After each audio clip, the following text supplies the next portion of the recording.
thing I would add to that, the way the world has changed, especially geopolitically, that the West no longer dismisses a country like India and the global South anymore, like it once used to. The Americans used to just dismiss India as, oh, you're in the Soviet camp and you have nothing to add except to complain you're a giant headache in our head, and just go away somehow. Pakistan is so much better, easier, etc. But today, I see a real dramatic change.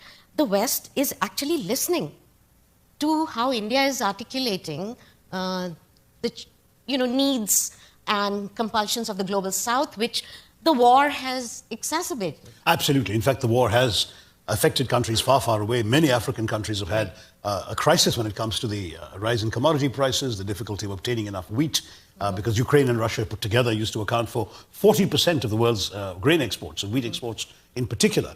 And given all of that, many, many countries have suffered. There's a food crisis. There's also a debt crisis in many developing countries. Right. So all of this undoubtedly, Seema, is definitely exacerbated by the war. One could talk about a number of other aspects of India's foreign policy as embodying paradoxes, but I would say that broadly speaking, what's interesting is that this has been effectively leveraged into what the government is able to portray to its voting public as a success story, most recently at the G20. So we'll have to wait and see how that all plays out. But on the global level, I don't see much public criticism anymore of India's stances and all this. Ukraine was not happy, I understand, with the Delhi Declaration, but they will probably end up swallowing their disappointment because the rest of the countries that went along with the declaration account for an enormously large percentage of their own support base as well in Ukraine. Right. I mean, they'll have to swallow this one because the G7, Europe, America, they joined hands mainly because they wanted this G20 presidency to be successful. And because if India had not produced a communiqué, a joint declaration, that would have been India's failure, and that would have meant another country's victory. We shall not name that country, but you know what I mean. You didn't mention anything about your books in any of the answers. Look at that, how modest I've been. I know. Well, one person I mentioned in one of my answers, Dr. Ambedkar, was the subject of my last book published in the US, which was brought out by Manchester University Press, The Life of Dr. Ambedkar and his extraordinary contributions as somebody coming from the Dalit community and at the same time being sort of India's James Madison, as the chairman of the drafting committee of the Indian Constitution. His legacy is what that's all about. It's striking, many Americans don't realize this, but Dr. Ambedkar today has become perhaps the only figure I can think of in Indian contemporary politics who has grown in stature since his death. He died 67 years ago as a fairly controversial figure who'd lost more elections than he'd won. And today he is literally, you can put a halo around him because he is unchallengeable. Every party tries to lay claim to his legacy. And it's quite striking when you think about how much, there's another paradox, if you like, of how much he has grown in stature. There was a poll that 2 television channels conducted about 10 years ago for the greatest Indian of the 20th century. And none of the names that you might predict, Gandhi, Nehru, etc., made it. It was Dr. Ambedkar who was elected in a poll in which 20 million Indians voted. So there's something there, and there's probably more statues of him in India than of any other Indian, with the possible exception of Mahatma Gandhi, but somebody has to go and do a statue census to confirm that.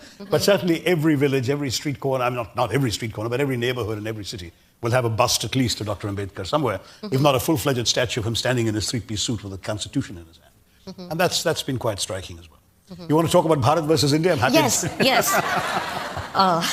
No, I mean, I think first of all, the controversy is totally unnecessary because the Constitution actually resolved this issue.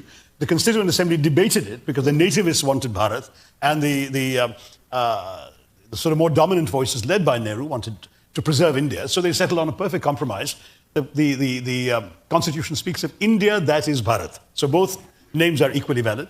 And there's Article 52 that says there shall be a president of India, and the Hindi version says Bharat ke Rashtrapati, that is the President of India in Hindi. And many Indian languages use Bharat or a form of Bharat, Bharatam and so on, as the name for the country. So it was actually working perfectly well.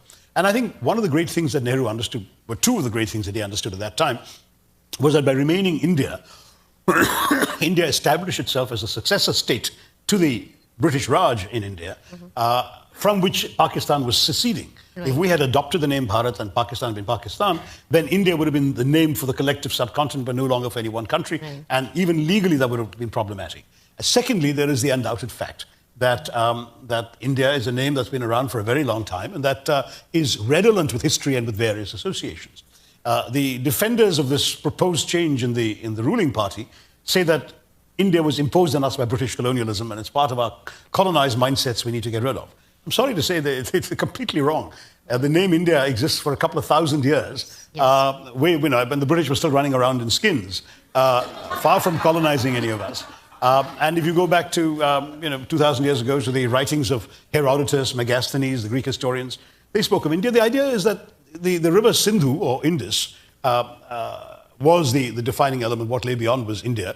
And interestingly enough, the Persians couldn't pronounce the S. So the Sindhu, the people beyond the Sindhu, they wanted to call them by some name, so they said they're the Hindus. Yeah. Now, if you start abolishing the name India, you'll have to start abolishing the term Hindu as well. Yeah. And no longer will the BJP be able to announce, say with pride that you are Hindu, because that's exactly the same etymology as saying, say with pride that I'm Indian, which I do, and we've all been doing for 75 years. I think the idea is, because I was listening to the foreign minister explain it in one of the TV interviews, the idea is just to introduce Bharat more prominently in the national discourse. He was saying that many countries have two names, right? Germany and Deutschland. Yeah. But Japan, it's Germany in English and internationally, and it's Deutschland in Germany. So I think what he was hinting at is that, like, the Japanese call their country Nippon, and so we'll call our country Bharat, but for outside purposes, for the rest of the world, it'll remain India. Because if you change India to Bharat officially in the UN, the Pakistanis will lay claim to the name. They could. That will be the biggest irony of it all, So who knows? I think it's mainly. No, but in that case, the entire thing is completely pointless because we already have the right to use both names. They're introducing it into the public discourse. I think that's how I read it. I don't know, but I could be wrong. It's just that the mix-up, Mr. Modi is sitting behind the nameplate at the G20 that said Bharat in Roman letters, which frankly made no sense because, or the president issuing her official invitations as the president of Bharat. I mean, that's actually a contradiction of Article 52 of the Constitution. She's the president of India, or if she wants to write her invitation card in Hindi, she's the Rashtrapati of Bharat. But she can't possibly mix the two up. It really doesn't make any sense. And that's the flaw in this nativist assertion of Bharat. But the BJP is pretty good at mixing things up. It is a weapon of mass distraction, I have to tell you. They love coming up with these controversies that take us away from the real problems facing the country today, a few months before a general election, where the issues of unemployment and look at the G20. The symbol was the lotus, which happens to also be that of the ruling party, yeah. And in fact, Mr. Modi's picture, some journalists calculated, occurred every 50 meters in every corner of India. I'm sorry, every corner of the capital, Delhi. Every 50 meters, you could see Mr. Modi's picture as part of the G20 promotion. Do you know that we spent 10 times more than the Germans did to run our G20? And we have what, 1/7 the per capita income of Germany. So it really seems a bit extravagant, but it again is being weaponized as publicity for the ruling party. And I'm sure the Cricket World Cup, where all the key matches are taking place in the Narendra Modi Stadium, will also be an instrument of ruling party publicity. I mean, that's the way it works. But, we're going to see how effective all this is when the voters actually cast their ballots. Right. But, to be fair, they did manage to push India's foreign policy forward in many, many areas. I mean, I know it was weaponized as as if nobody else ever had the presidency of G20. India's the first country to do so, but they did manage it well. I'll have to, acknowledge that. Would you? Yeah, no, I did. I have acknowledged the fact that, particularly pulling off the agreed declaration, which many people thought would not be possible, was a very, very successful act of adroit diplomacy. I think you're getting the signal that it's time for you to open up to the audience. Yes.